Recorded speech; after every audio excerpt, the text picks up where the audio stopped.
Sebelum saya lanjutkan, saya menduga ini adalah sabotase struktural. Disabotase struktural yang dilakukan oleh pemerintah kepada presiden. Hasilnya nanti saya kasih lihat hasilnya. Siapa yang jelek? Presiden lagi. Mereka ini hebat mendesain ini. Saya udah bom waktu yang didesain secara cerdas untuk mempercepat penurunan Prabowo digulingkan. Sudah nggak tahan supaya anaknya naik. Boleh saya menduga seperti itu. Memang seperti itu ada ide intinya.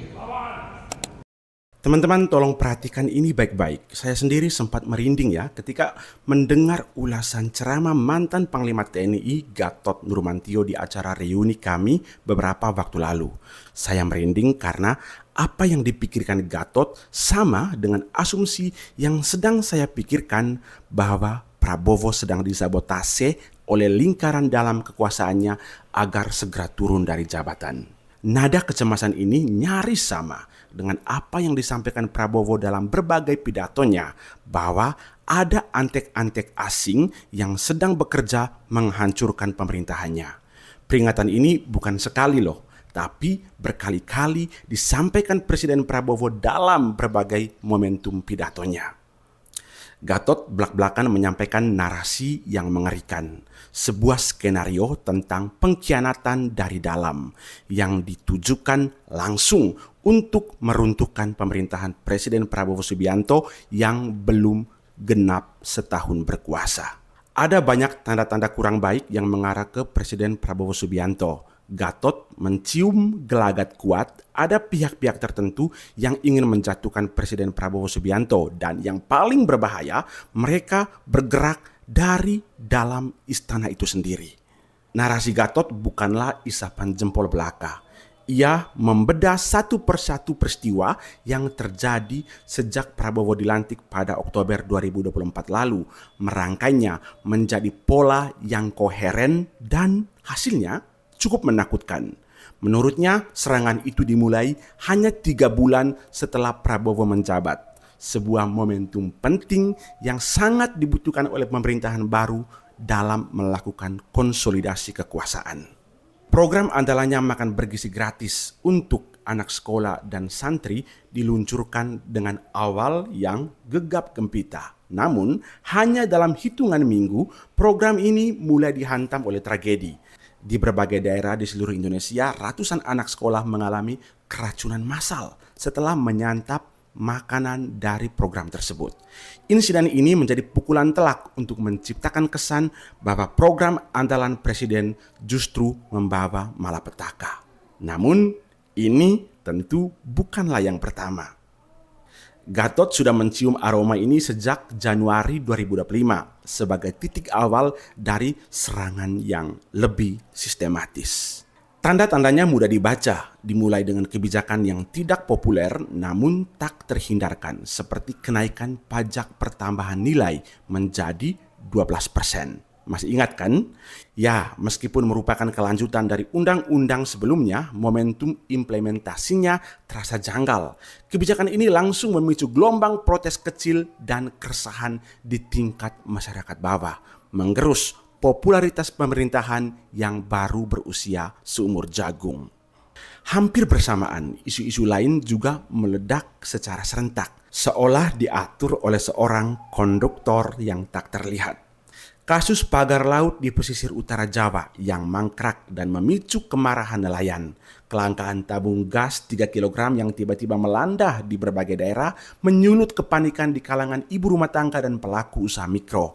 Ada juga skandal bensin oplosan yang merusak ribuan kendaraan dan memicu ketidakpercayaan publik pada sistem distribusi energi nasional.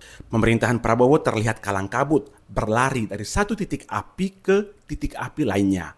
Di saat yang sama, pukulan lain datang dari sektor birokrasi. Pengangkatan calon pegawai negeri atau CPNS yang sudah ditunggu-tunggu jutaan orang tiba-tiba ditunda dengan alasan yang tidak jelas. Hal ini tentu mematahkan harapan banyak keluarga. Seolah belum cukup, Pusat Pelaporan dan Analisis Transaksi Keuangan melakukan pemblokiran massal terhadap ribuan rekening bank dengan dalih pemberantasan judi online. Namun banyak warga biasa yang turut menjadi korban, menimbulkan persepsi bahwa negara bertindak sewenang-wenang. Semua kasus itu, kata Gatot, bisa diatasi oleh Presiden Prabowo dengan baik. Namun, perhatikan polanya. Ini bukan krisis biasa. Ini adalah rentetan peristiwa yang merupakan bom waktu yang didesain dengan cara yang sangat cerdas untuk menjatuhkan pemerintahan Prabowo. Kalau Bapak Ibu sekalian jadi presiden, bayangkan benar. Jadi presiden. Begitu jabat, bulan Januari, Menteri Keuangan Bu Sri Mulyani memastikan kenaikan PPN 12% sesuai dengan ketentuan undang-undang yang berlaku pada bulan Januari 2025. Jadi pada saat Presiden jabat, bulan Januari PPN 12% diberlakukan. Untungnya pada tanggal 31 Desember, Presiden Prabowo membatalkan keputusan tersebut, hanya mengenakan kenaikan pajak menjadi 12% untuk barang dan jasa saja. Baru jadi presiden di tahun pertama, sudah disibukkan dengan ini dan harus tampil sendiri untuk membatalkan. Ini Januari. Selanjutnya, bulan Januari lagi, heboh ditemukan pagar laut. Masa jam berapa SMS loh. Di Tangerang. Pada saat itu Presiden merintahkan bongkar. Tetapi Menteri KKP bilang jangan dibongkar, melarang. Karena untuk barang bukti, insubordinasi dari menterinya. Belum 1 bulan di bulan Januari, sudah terjadi seperti ini. 2.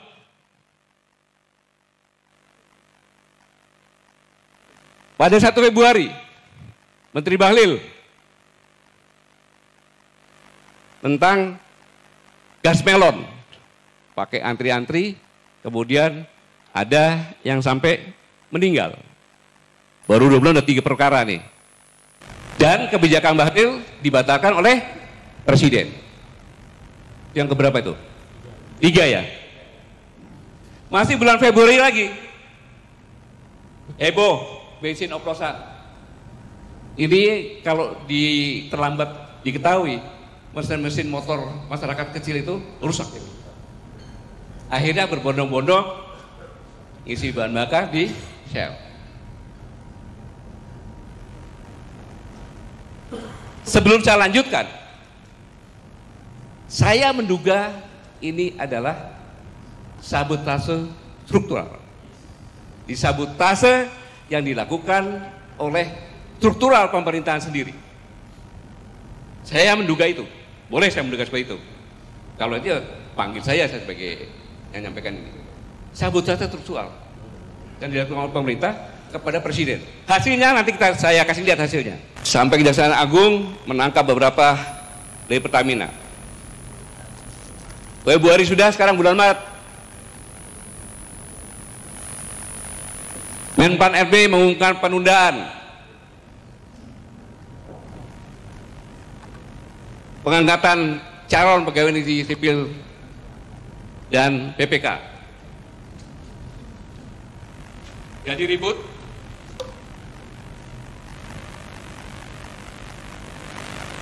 Keputusan itu menimbulkan gejolak dan Menseknek atas perintah Presiden Bapak Prasetyo Hadi pada tanggal 17 Maret akhirnya mengumumkan pengangkatan CPNS dan PPK dipercepat.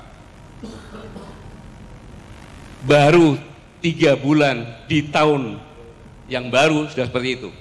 6. PPATK melakukan pemblokiran rekening bank yang tidak aktif selama 3 bulan.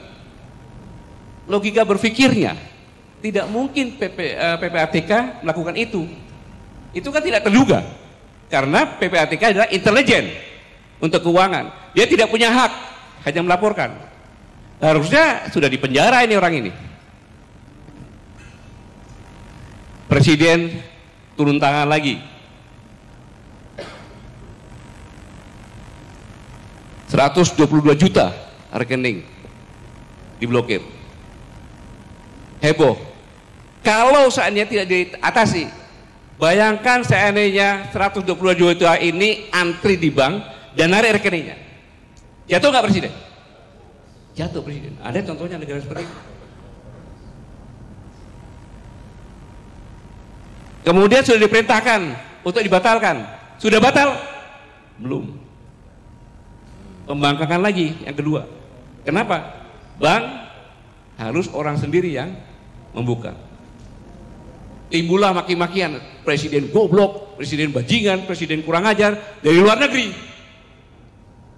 Karena TKW mau berangkat dia buka rekening sini, jadi dia dikirim ke sini. Ketika mau pulang beli tiket dari sini kan nggak bisa. Bayangkan, saya harus menabung 3 tahun lagi supaya saya bisa pulang. Di mana-mana maki-maki muncul.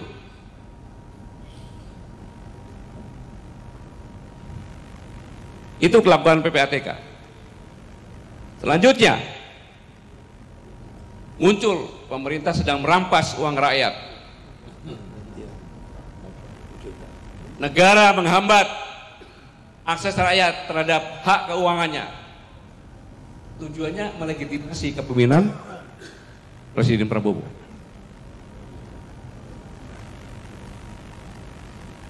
Kemudian April, sengaja bulan April nggak ada. Kenapa? April Mop. Sengaja dibuat nggak ada itu. Inilah desain. Nggak ada. Langsung ke bulan Juni, heboh tentang tambang nikel di Raja Ampat yang merupakan surga terakhir dunia. Dunia internasional juga mengutuk.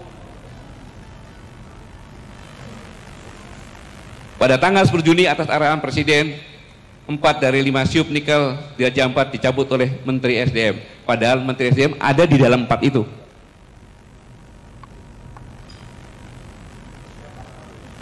Ya.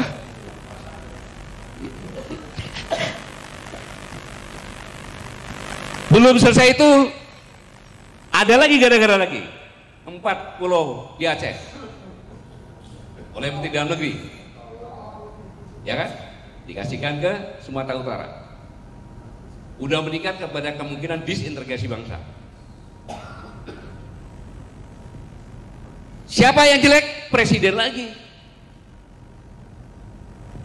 Mereka ini hebat mendesain ini.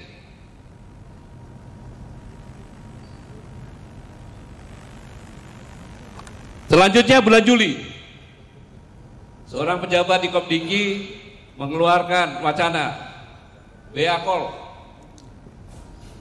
dibatasi hanya untuk mereka yang membeli paket internet premium. Tapi habis itu sampai sekarang belum ada kejelasannya. Ini kan menimbulkan kemarahan masyarakat bertubi-tubi. Bertubi-tubi. Kepada siapa? Ya presiden, karena pemerintah. Akhir Juli, amplop pernikahan dipajaki dari Dirjen Pajak. Habis itu menganulir, saya tidak melakukan itu. Bayangkan kalau Anda jadi presiden, bagaimana itu? Bisa berkonsentrasi. Kemudian akhir Juli, tanah nganggur selama 2 tahun disita negara. Pada akhir Juli, media sosial dihebohkan dengan kabar tanah nganggur tersebut. Heboh di mana-mana. Belum rekening selesai, tambahin lagi tanah nganggur.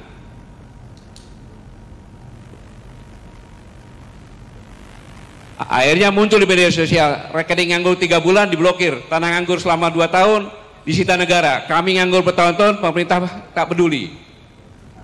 Tapi muncul lagi, waspada, janda yang 2 tahun bisa disita oleh pemerintah. Muncul itu.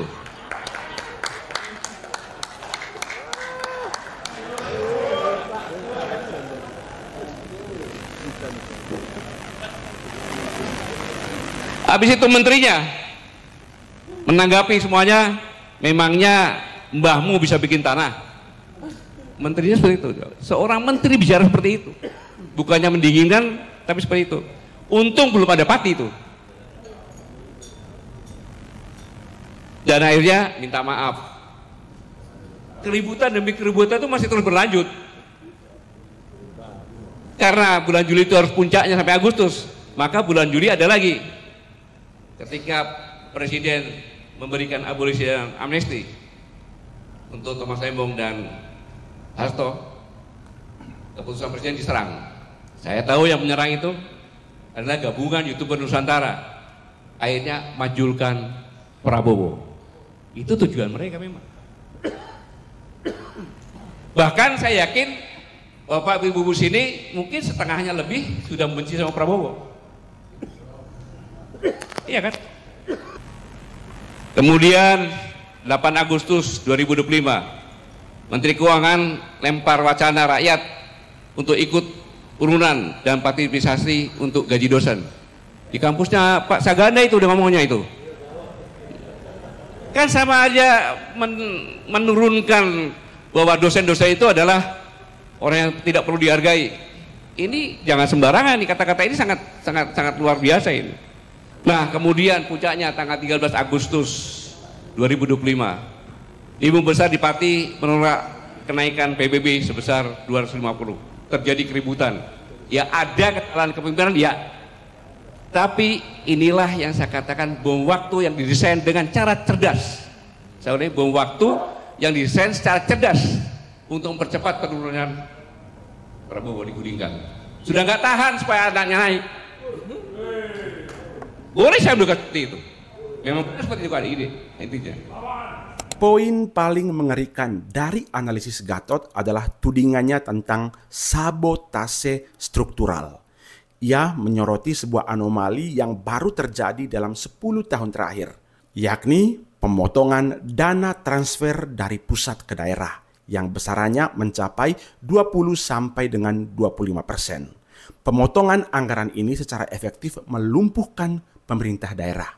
Mereka kesulitan membayar gaji pegawai, apalagi menjalankan program pembangunan dalam janji kampanye mereka yang baru saja terjadi pada pilkada serentak kemarin. Akibatnya bisa ditebak. Untuk menutupi defisit, pemerintah daerah terpaksa menaikkan pajak dan retribusi secara drastis. Dan muncullah kasus Pati. Pemerintah Kabupaten Pati menaikkan pajak bumi bangunan secara ugal-ugalan, memicu kemarahan massal warganya yang kemudian meledak menjadi kerusuhan. Bagi Gatot, ini bukanlah peristiwa lokal yang terisolasi. Menurutnya ini adalah skenario besar yang sedang dijalankan untuk menciptakan ketidakstabilan di daerah-daerah melalui tekanan fiskal, memicu kemarahan rakyat kepada pemerintah daerah mereka yang pada akhirnya akan dialamatkan kepada pemerintah pusat di Jakarta. Tujuannya adalah menciptakan mosi tidak percaya massal, memicu krisis sosial politik berskala nasional, dan memaksa Prabowo Subianto untuk turun dari jabatannya dalam waktu kurang dari 2 tahun ke depan. Karena apa? Sepanjang 10 tahun dana transfer ke daerah, tolong grafiknya. Selama 10 tahun dana transfer ke daerah, baru sekarang ini lebih kecil dari 10 tahun yang lalu. Kurang lebih sekitar 25%. Lebih. Dipotong. 20. Ya? 20. 20 apa? 20%. 24, sekian, Bang. Iya. 24, sekian. Tahu akan apa dibagi-bagi aja kan? Ini kita di kami biasa, justru seperti biasa. Ya. Kan itu aja 650 per 864 dikalikan 1% saja kan itu kan. Kira-kira di atas 20 lah, Bang. Ya kita ambil jalan tengah, ya Bang. Ya, ya. Jadi ini biasa. Jadi, nah, ini padahal di daerah-daerah, dana transfer daerah dan lain sebagainya itu 30% rata-rata ya 30% untuk belanja pegawai. Nah, ketika itu dipotong, bingung bupati. Ada yang bupati nggak bisa bayar gaji kan? Maka dinaikkanlah itu. Tujuannya apa? Agar terjadi seperti Pati di mana-mana. Sehingga ngepung ke Jakarta. Dan Pati itu adalah sebagai latihan. Kalau kamu digini loh, berani aja. Polisi juga bisa kita usir dan sebagainya. Ini sangat berbahaya. Lalu pertanyaannya, apakah kita akan diam seperti ini? Apakah kita ikut bagian dari sabotase struktural untuk ikut menjatuhkan Prabowo Subianto? Pergantian pemerintahan setiap saat bukan menambah kesejahteraan, tapi mendapatkan kebangkrutan. Kenapa? Ada satu hal lagi, tolong didiskusikan dalam ekonomi. Saya bertanya, pertanian di Amerika dengan benua yang banyak datang, dengan teknologi pertanian, dengan bibit yang berkualitas, kira-kira lebih bagus di Amerika atau di Indonesia? Lebih efisien di Amerika atau di Indonesia? Logika berpikirnya kan di Amerika kan? Maka di Amerika kira-kira lebih murah nggak dari Indonesia? Lebih murah. Begitu 0%, Bung, lebih murah 20% aja. Habis di sini masuk. Mulai dari gandum, jagung, kalau perlu padi. Akhirnya petani bukannya tidak mau, ya rugi dia. Inilah sangat-sangat berbahaya. Karena begitu ini terjadi, tidak ada pertanyaan lagi. Begitu di stop, mati kita semuanya. Ini juga proses dari penguasaan wilayah dengan cara shock. Kita bicara Cina. Taruhlah Tokopedia atau apa, dibeli. Tokopedia itu kan sebagai sarana untuk menjual, di samping barang-barang dari luar, dari Cina juga, tapi UMKM juga. Betul juga ya? Ketika saya sudah beli ini, saya tinggal ngomong, punya mau dijual, tapi harus setor saya di bawah 20% lagi. Kalau tanya 100 cuma 80. Anda mau nggak apa-apa. Akhirnya UMKM jatuh. Distribusi. Sekarang saya juga menyelenggarakan distribusi juga. Saya pindah ke distribusi yang dibuat oleh Pak Antoni, saya bilang gitu. Karena lebih murah 50%. Kalau Anda ikut juga silakan. Bersaing, nggak bisa hidup. Artinya apa? UMKM habis, perusahaan semuanya habis. Dikuasai oleh mereka. Dua negara besar ini sama-sama menghancurkan kita dengan cara yang sistematis. Itulah yang seharusnya sama-sama kita pikirkan, bahwa negara kita ini sedang diincar sejak dahulu kala sampai dengan sekarang, sejak zaman Portugis, Spanyol dan sebagainya sampai dengan sekarang. Dan dalam kondisi seperti ini, saya menghimbau, saya bukan orangnya Pak Prabowo, saya bukan siapa-siapa, saya adalah kami yang harus menyuarakan apa adanya. Gak ada alternatif lain. Mari kita bergandengan tangan. Kohesi nasional yang sudah pecah kita perbaiki. Hukum yang tajam ke atas terbalik, tajam ke bawah, tumbul ke atas, kita perbaiki. Tata krama budaya yang hilang, perbaiki. Dengan apa? Ya kita ngajak demo ke presiden. Masa udah tahu seperti itu masih mempertahankan menteri-menteri yang seperti itu? Seperti yang Bu Rocky bilang. Iya dong. Kita sudah memperingatkan seperti ini, Bu Rocky semuanya mengingatkan. Jelas. Dan buktinya usaha yang seperti itu sudah ada.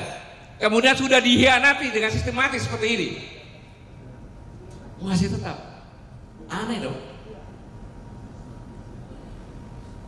Memang saya sadar tidak mungkin begitu cepat. Ada tahapan-tahapannya, karena struktural ini yang saya katakan sabotase struktural itu berlapis, mulai dari pada menteri, deputinya sampai ke bawah. Karena yang menentukan deputi kementerian kan TPA, tim penilaian akhir, yaitu ada BIN, kemudian dipimpin Wapres, kemudian waktu itu kementerian terkait terus dihapuskan. Jadi cukup BIN aja Pak, itu dia saya dengar 5 Pak, udah nggak bisa dicari lagi udah. Geser. Jadi orang mereka semuanya sudah masuk. Inilah yang saya katakan di hari ulang tahun kelima ini, kalau kita ingin reuni Indonesia ke depan, kita selamatkan sama-sama Indonesia. Setelah kita tahu permasalahan-permasalahan ini, tidak mengandalkan ini fakta semuanya ada, saya sampaikan. Patut kita curigai seperti ini.